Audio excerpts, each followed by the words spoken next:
Okay, so this week we are going to complete the 3 video series in which we have been going over the things that I suggest you always train on as a trader. So these are the things that I continue to do every single day, every single week as a trader, even though I have been trading for over 7 years now, because continual training, continual testing what you are doing is what makes sure you always have the edge. It's what makes sure you keep ahead of the competition and you are always adapting to the ever-changing market. So the first one we went over was support and resistance. The second one was your entries. Both of those are linked in the description section of this video.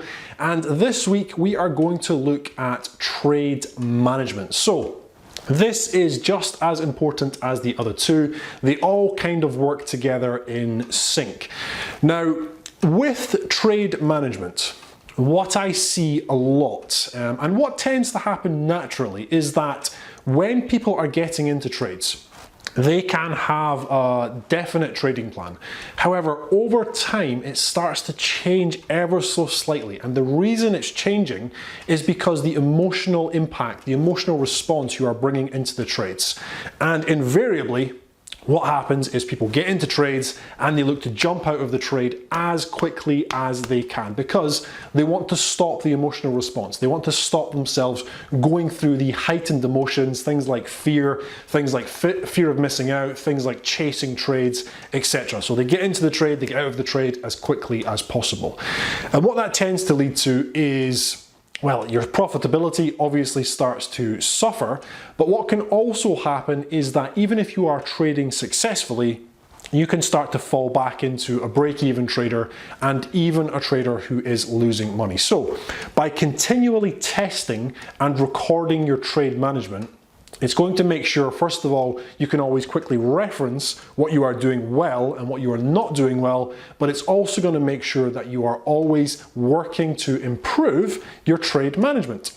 Okay, so what do you do? I'm going to give you exactly the same thing that I do for every single one of my trades. When I get into a trade and then when the trade completes, the first thing I always record is what was the potential profit that I could have got from this trade. So wherever I got into the trades, wherever I got out, it's kind of irrelevant for this part of the trade management recording. I'm looking to see if I had just stayed in the trade, how far would it have potentially have moved? So let's say I get into the trade and I get out after 10 points, but if I had held it, the market would have moved 50 points in my favor. Now, by recording this statistic, what's going to happen is that over the months, you are going to start to see if you are leaving large amounts of money in the market. Because when you are just getting into trades and you're just trying to sort of use your judgment in every trade, you are putting yourself under a lot of stress, under a lot of pressure. And invariably, what's going to happen is on quite a few trades, you're going to make mistakes. So if you can get to a point where you know that, okay, I need to be aiming for at least this amount of risk reward per trade in order for me to have a really good month or consistently profitable months. By recording how much the trade would have moved in your favor, it starts to let you see, okay, so I got out of this trade at 10 points. And let's say you record it over the month and you say over and over and over again, I am doing this. I'm getting out at around about 10 points. But for most of these trades, they are then moving to 15, 20, 25 points. When you can see that written down on your Excel sheet or wherever you record it, and you can see the amount of money you are leaving on the table, it becomes a lot easier to start to make the changes, because the pain of the money you're missing out on becomes a lot worse than the pain of you being in the trade, being worried and wanting to exit as quickly as possible. I always record the potential profit I could have received from every trade. Now, you're not going to get the exact perfect amount on every trade, but it's going to give you a guideline. It's going to show you that over the long term, over the space of a month, are you continually getting out of these trades too early? The second thing that I record is, where could I have got my stop to break even and the trade would still have gotten to that really good profit target? So All I'm doing is I'm looking, let's say the trade moves 50 points before it then reverses back and it would have stopped me out. I'm looking to see how the market moved. Did it go to 10 points and then it would have pulled back to my entry? If that is the case, then if I'd gotten my stop to break even at 8 points, it would have taken me out of break even before it hit the profit target. So if the market then moved, let's say 15 points, and after it reached 15 points of profit, it never came back to my entry and hit the profit target of 50 points, 60 points, whatever it is. That is what I'm recording, because then I start to see over the month, over the 2 months, the 3 months, however long you're doing this for, if there is a set level where I can protect my trade. Is there somewhere that I can regularly get my stop to break even? And the most likely outcome if I didn't do that is the trade would come back and take me out for a loss. This is teaching you when and if some people, the way they trade, they aren't really able to get their stops to break even.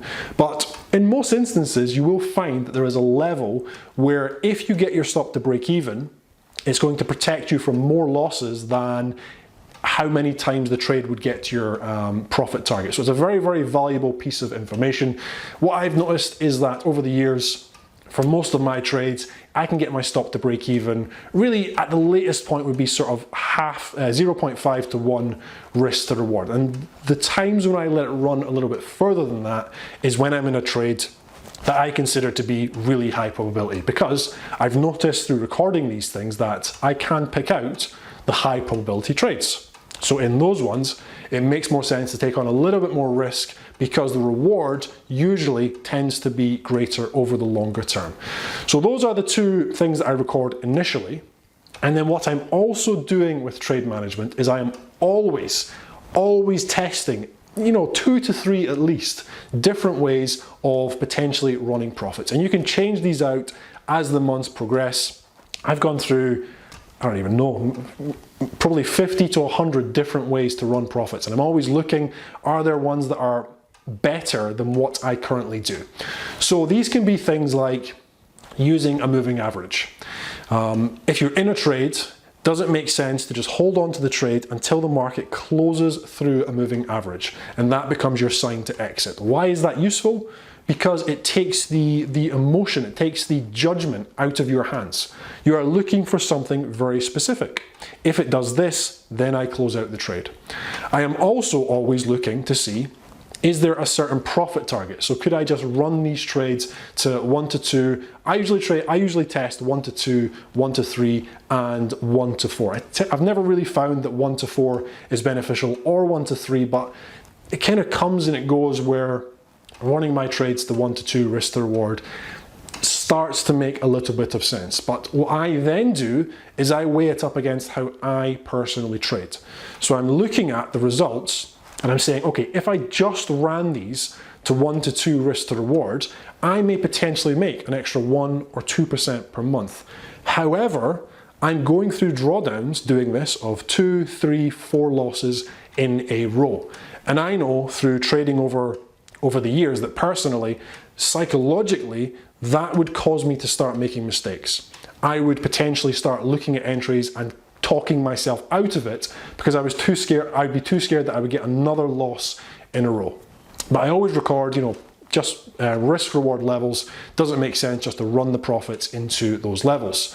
Another thing could be something like, let's say, using significant candles, so engulfing candles. Every time there's an engulfing candle in favor of your trade, you bring your stop to the bottom. You let the market chop around, there's another engulfing candle, you bring your stop to the bottom of that candle. That's if you're buying. Comes to the top of the candle if you're selling. And you just record it and you say, okay, over the months, is this going to be more profitable than what I am currently doing? Because you're always changing, the markets are always changing in terms of volatility, in terms of are they ranging, are they trending, whatever. And as this is going on, it's very likely that your trading plan is going to need to make slight adjustments as you go. So I day trade using what is called Zone Trader. I've been doing this for years, but if I could step back in time and look at my trading plan from when I first started to now, it's the key components are all exactly the same, but there are a lot of variances Because as the markets are changing, I'm always watching and I'm always recording and I'm always saying, okay, does it make sense to start changing now? Would this help me with my profitability? Would this stop me having as many losses? Would this be easier for me to execute? So those are a few suggestions. As I've mentioned, those are the 3 areas that I suggest you are always working on as a trader, even once you become profitable, because the markets are always changing, you are always changing depending on the sort of recent trading experiences that you've had. And this makes sure that you're always staying on top of your craft. Okay guys, so as always, I hope that was helpful. I hope you're all having a great trading month. I'm James Orr, and thank you.